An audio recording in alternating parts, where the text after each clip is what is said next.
नमस्कार साथियों, कैसे हैं आप सभी लोग। आशा करता हूँ बहुत अच्छे होंगे। मैं हूँ आपका दोस्त, आपका मित्र, आपका इंग्लिश टीचर प्रभुदयाल विश्वकर्मा। जैसा कि आप लोगों ने अभी एक वीडियो देखा होगा हमारे चैनल पे कि जो यूपी बोर्ड है उसने अपने एग्जाम है वो यानी जारी कर दिया गया है। एग्जाम डेट यूपी बोर्ड के द्वारा जारी की गई है।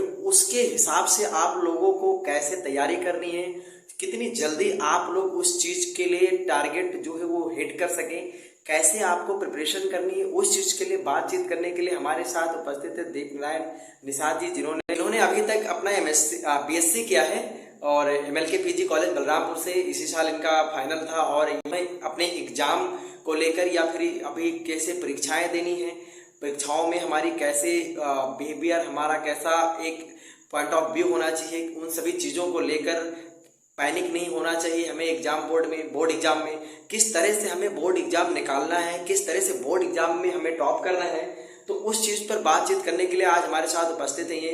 तो आज चलिए इनसे बातचीत करते हैं कि इन्होंने, और क्योंकि इनसे बातचीत करना मुझे इसलिए लगा कि इनसे बातचीत करना चाहिए क्योंकि ये इस चैनल के टीचर भी हैं। इस चैनल पर जल्द ही आप लोगों को अपनी क्लासेस प्रोवाइड करना शुरू कर देंगे। साइंस से रिलेटेड सारे सब्जेक्ट्स पर इनकी बहुत अच्छी पकड़ है। जैसा कि इन्होंने बीएससी किया ही आप सबको पता है, बता दिया गया है। तो इन सभी चीज़ों की तैयारी आप कैसे करेंगे, बोर्ड एग्जाम्स की, इंटर हाई स्कूल की, उस पर आज डिस्कशन करने के लिए हम इनसे चलिए कुछ बातचीत शुरू करते हैं। तो सबसे पहले आप मुझे ये बताइए कि अगर परीक्षा नज़दीक आए तो उस वक्त पैनिक होने के बजाय हम क्या कर सकते हैं। सबसे पहले जो हमारे शिक्षकों के द्वारा आपको पढ़ाया गया, जैसे जो सिलेबस कंप्लीट कराया गया, उसका रिवीजन करते रहना चाहिए समय समय पर जी। क्योंकि जो यूपी बोर्ड है वो केवल अपने सिलेबस के अंदर ही सारे क्वेश्चन पुट अप करता है, सिलेबस से बाहर एक भी क्वेश्चन नहीं रहता है। बिल्कुल सही बात है जी सर। तो आप जब समय समय पर रिवीजन करते रहेंगे, जैसे कि अभी तक हो सकता है कि अध्यापकों के द्वारा 30% सिलेबस कवर करवा दिया गया। बिल्कुल बिल्कुल बिल्कुल। तो उसका आप डे बाय डे रिवीजन करते रहेंगे तो आपको एक अनुभव बढ़ता जाएगा, आपका अनुभव बढ़ता जाएगा। और आप एक अभी से साथ में एक क्वेश्चन बैंक रख लीजिए, जैसे कि विद्या पब्लिकेशन है या राहुल टॉप 10 है, जिससे कि आपको क्वेश्चन का अनुभव होता रहेगा कि किस प्रकार से बोर्ड परीक्षा क्वेश्चन पूछ कर रहा है जी। उस प्रकार से क्वेश्चनों का चुनाव करेंगे आप, क्वेश्चन का फिर उस पर एनालिसिस करेंगे कैसे क्वेश्चन पूछ रहे हैं जी। फिर उन क्वेश्चन पर आपका कमांड बढ़ता जाएगा जी। आप रिवीजन करेंगे तो इससे और बेहतर होती जाएगी आपकी जो परीक्षा की तैयारी है, आपका परिणाम अच्छा ही होगा। और हमारे चैनल के द्वारा भी जब एग्जाम 1 महीने रह जाएंगे उससे पहले ही आपको अच्छा प्रिपरेशन करवाया जाएगा, मैराथन क्लासेस चलाया जाएगा और संपूर्ण रिवीजन क्लासेस कराई जाएंगी जी सर। तो चलिए दूसरा क्वेश्चन आपसे हमारा ये है कि जैसे आप एक बात उन छात्रों के लिए भी बताएं जिनकी तैयारी, जैसा कि आपने बताया कि 30% तक कवर हो चुका है, जिनका सिलेबस 30% तक स्कूल में कवर हो चुका है, उनका तो चलिए ठीक है, रिवीजन वो करते रहेंगे। लेकिन जिनका नहीं कवर हुआ है वो फास्ट फॉरवर्ड मोड में कैसे अपनी तैयारी करें। जैसे मान लीजिए कोई छात्र है, अभी तक समझ लीजिए सो ही रहा था, उसे आज नींद खुली है कि चलिए अगर बोर्ड एग्जाम पास में आ रहे हैं तो इतना जल्दी वो प्रिपरेशन 3-4 महीने में कर सकता है। जी बिल्कुल कर सकता है सर। तो बताएं कुछ कैसे। हम खुद ही लाएंगे साइंस का, जैसे हम अपना जी बैच ला रहे हैं जी, जो हमारा यूपी बोर्ड चैनल में जी प्रिपरेशन करवाएगा एग्जाम का, उस पे अनुभवी टीचर्स जी आए हुए हैं जी। वो उनका अपने विषय पर पूरा कमांड है। बिल्कुल कमांड है। वो जैसा कि अपने जो अनुभव है साझा करेंगे, शेयर करेंगे और उन वीडियो से आप सभी लोगों को बहुत हेल्प होने वाली है जी सर। पूरी तैयारी का एक नया नजरिया होगा, एक नया पैटर्न होगा हम लोगों का। धीरे धीरे चीजें हम लोग सब चेंज करते रहेंगे। चलिए दूसरा क्वेश्चन आपसे ये है कि जैसा कि बोर्ड ने जब डेट रिलीज कर दिया है तो आपने रिवीजन करने का जो तरीका बताया कि आप डे वाइज रिवीजन करते रहिए, और डे वाइज रिवीजन करने के बाद वो टेस्ट कैसे देंगे। टेस्ट जैसे आप जब क्वेश्चन बैंक ले लेंगे तो आपको क्वेश्चन का एक क्या कहते हैं आइडिया हो जाएगा। उन क्वेश्चन को पर डे आप अटेम्प्ट करें कितना, जैसे आप आज रिवीजन जो किए हैं उसको आप राइट करें, शॉर्ट नोट टाइप में बनाएं जी, उनका अध्ययन करें और क्वेश्चन पे, जिससे इससे आपका कमांड बढ़ता जाएगा जी। तो ठीक है, मैं आपसे एक चीज और पूछूं कि विषयवार अगर लेनी हो क्वेश्चन बैंक जैसा आपने बताया तो क्या विषयवार लें। हाँ सर, विषयवार क्वेश्चन बैंक आते हैं, विषयवार बाजार में उपलब्ध भी है, मार्केट में उपलब्ध हैं। तो उनकी कॉस्ट ज्यादा कैसी होगी होती होगी? नहीं, कॉस्टली ज्यादा कॉस्ट नहीं है, 150 रुपए तक आता होगा। हाँ, बस। तो 150 रुपए का एक क्वेश्चन बैंक ले लीजिए, 6 सब्जेक्ट्स आपके हैं और 600 रुपए, अगर मान लीजिए 100 का भी है तो 600 रुपए में आपका काम हो जाएगा। लेकिन क्वेश्चन बैंक को जो लगाने वाली बात सर ने बोली है, क्वेश्चन बैंक को सॉल्व करना शुरू कर दीजिए। अगर आपने मोर देन 30+% अगर आपने अपना सिलेबस कंप्लीट कर लिया है तो वो बहुत अच्छा होता है। तो साथियों, अब हम सर से एक एक विषय की कैसे गहन अध्ययन किया जाए उसके बारे में जान लेंगे। और जैसे हम पहले सब्जेक्ट्स की अगर सर से पूछे तो सर आप हमें ये बताइए कि हिंदी की तैयारी कैसे करें। जैसे कि ये हमारे पास एक क्वेश्चन पेपर है 2022 का, इसका हम एनालिसिस करेंगे अभी जी। जैसे सबसे पहले आपको आएगा बहुविकल्पीय प्रश्न आएंगे जी सर। तो उसमें हो सकता है किसी का रचना दे दिया जाए जी, जैसे कि कलम का सिपाही, इसमें पहला प्रश्न है जी कि रचनाकार कौन है जी। तो इसमें ऑप्शन रहेंगे, 4 ऑप्शन रहेंगे, प्रेमचंद है, हजारी प्रसाद है, यानी बहुविकल्पीय। हाँ, बहुविकल्पीय प्रश्न, बहुविकल्पीय प्रश्न आपको 3-4 मिल तो इसमें 5 प्रश्न रहेंगे, 5 प्रश्न, एक नंबर, जो कि आप अगर आपका अच्छा कमांड है तो 5 नंबर आपके हो जाते हैं जी जी जी।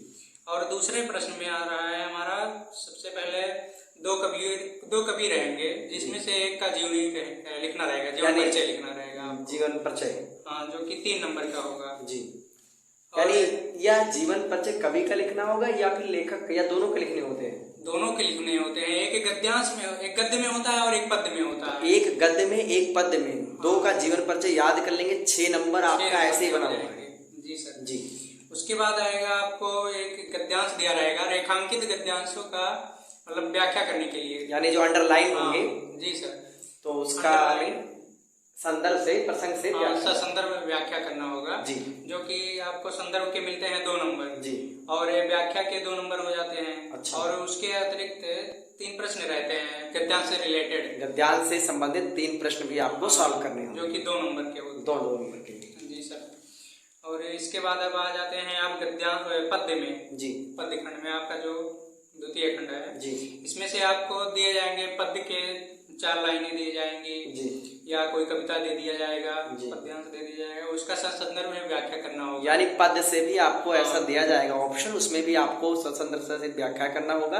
वो कितने नंबर का होगा सर? 6 नंबर के, 6 नंबर का वो भी होगा। ये सोचिए आप, अगर अच्छा कमांड है तो अच्छे नंबर आपके बनेंगे हिंदी में जी सर।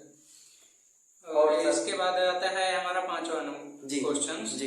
इसमें आपको पद्य के जो कवि हैं, जो पद्य के, उनका जीवनी लिखना रहेगा, यानी आपको गद्य का भी लिखना होगा और पद्य का भी लिखना जी सर जी। और इसके बाद आ जाता है आपका व्याकरण खंड जी। व्याकरण में क्या करना होगा सर? जिसमें आएगा आपको रस है जी, रस लिखेंगे आप जी, और छंद है, अलंकार है, ये सोरठा अलंकार जी।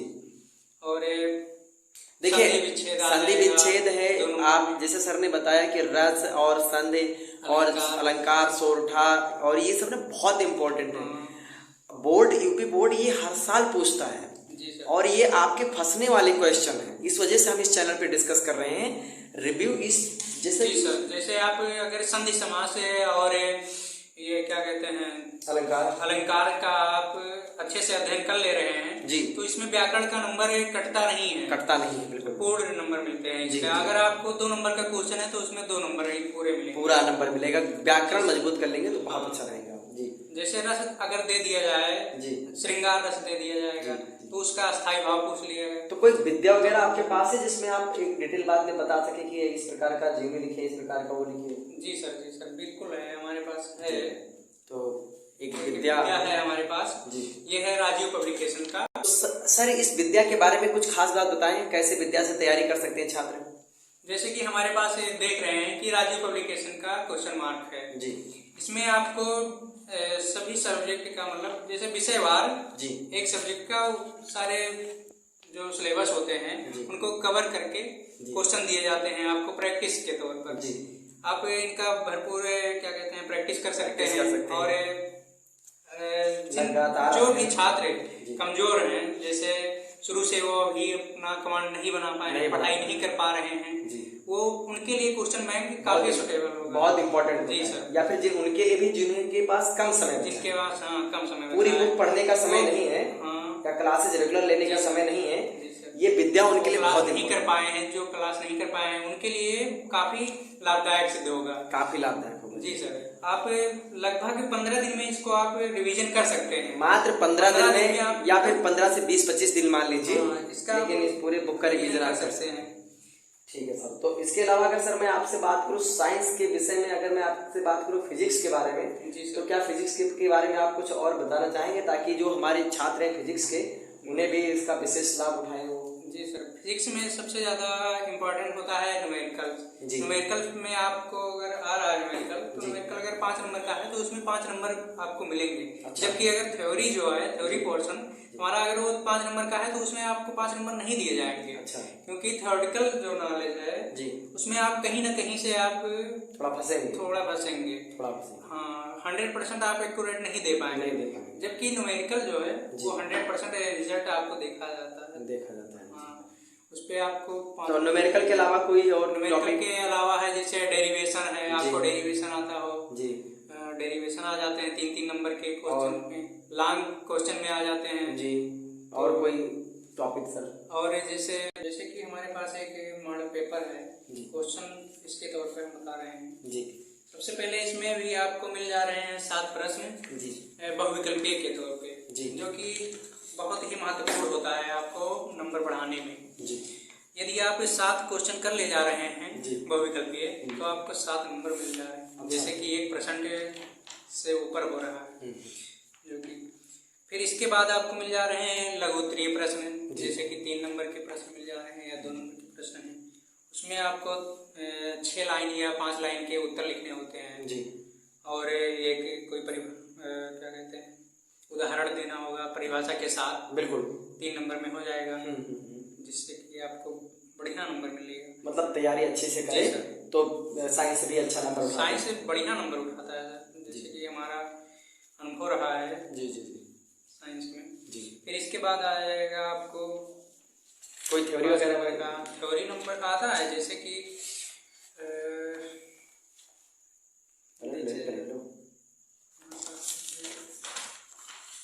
लॉन्ग, जैसे दीर्घ उत्तरीय प्रश्न आ जाते हैं 7 नंबर में जी। 7 नंबर में आपको थ्योरी लिखना रहेगा, 5 जैसे परिभाषा लिखना होगा, उसके बाद आपको डेरिवेशन करना होगा जी। डेरिवेशन में आपको जैसे फोकस दूरी पूछ लिया जाएगा या। तो दोस्तों यहाँ तक की हमारी जो बातचीत रही है सर के साथ में, मुझे लगता है कि ये फ्रूटफुल रही है, बहुत अच्छा रहा है। सर ने अपना जो अनुभव शेयर किया है वो आप लोगों के लिए जरूर लाभदायक होगा, यूजफुल होगा। जो भी विषयवार चीजें बताएगी वैसा ही अध्ययन कीजिए, क्वेश्चन बैंक खरीद लीजिए और चैनल के साथ लगातार जुड़े रहिए। डेली बेसिस पे वीडियो जब आप लोगों को मिलने वाली हैं, जो कि आपको यूपी बोर्ड टॉप करने में आपको कम से कम अपने ऊपर ये विश्वास करना है कि यू कैन डू इट। उसके बाद में हम आपके साथ में अच्छी से प्रिपरेशन करवाएंगे आपकी, उसके लिए बिल्कुल भी डाउट में नहीं रहेंगे, है ना सर? जी सर। तो सबसे ज्यादा महत्वपूर्ण तो यही होता है कि आत्मविश्वास, बिल्कुल। हाँ, तो आप एक चीज सबसे और एक जो लास्ट बात है, अपने हमारे चैनल पर जुड़ने के लिए और हमारे छात्रों से बातचीत करने के लिए आपका बहुत बहुत धन्यवाद। और फिर एक नए वीडियो में मिलते हैं हम दोनों लोग आपसे, फिर तब तक के लिए गुड बाय और अपना प्रिपरेशन करते रहें। Thank you so much for watching this video till the end.